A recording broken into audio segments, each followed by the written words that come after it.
1901, c'est l'année où Picasso trouve sa propre voie artistique. C'est à Madrid qu'il la débute. Là, il met en place une revue avant-gardiste avec l'ambition de secouer la culture guindée de la capitale espagnole. Avant donc de passer son tout premier automne parisien. Il n'a qu'un petit mois pour produire assez de pièces pour son exposition. C'est la toute première en France, chez Vollard. Et c'est à 2 pas de la place de Clichy qu'il s'installe avec ses amis catalans. Aujourd'hui, l'immeuble de son atelier est toujours là, au 130 terre boulevard de Clichy.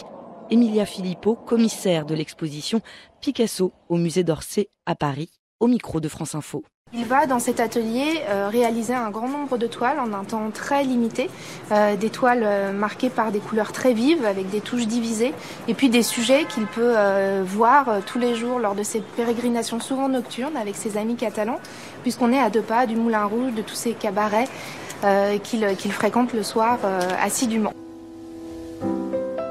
Après le succès de l'expo, des ventes respectables, la carrière de Pablo est lancée. Picasso fait son entrée dans le petit milieu des artistes de Montmartre et donne une nouvelle orientation à son travail. Il plonge, comme il le dit lui-même, dans l'océan du bleu. Laurent Lebon, président du Musée national Picasso Paris, sur France 2.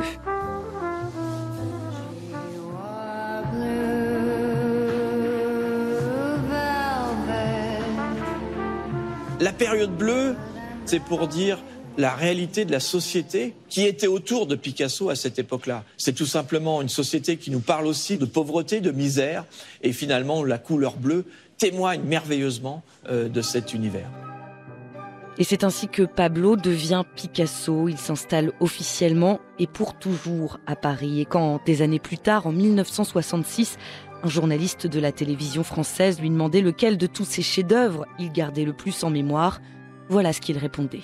C'est difficile, c'est fait avec des intentions tellement du moment, de l'époque et de l'état dans lequel tout le monde et moi nous nous trouvons, que c'est très difficile. Au moment de Guernica, j'ai fait Guernica, n'est-ce pas? C'était une grande catastrophe, même le commencement de beaucoup d'autres que nous avons suivis, n'est-ce pas? Mais enfin, c'est comme ça.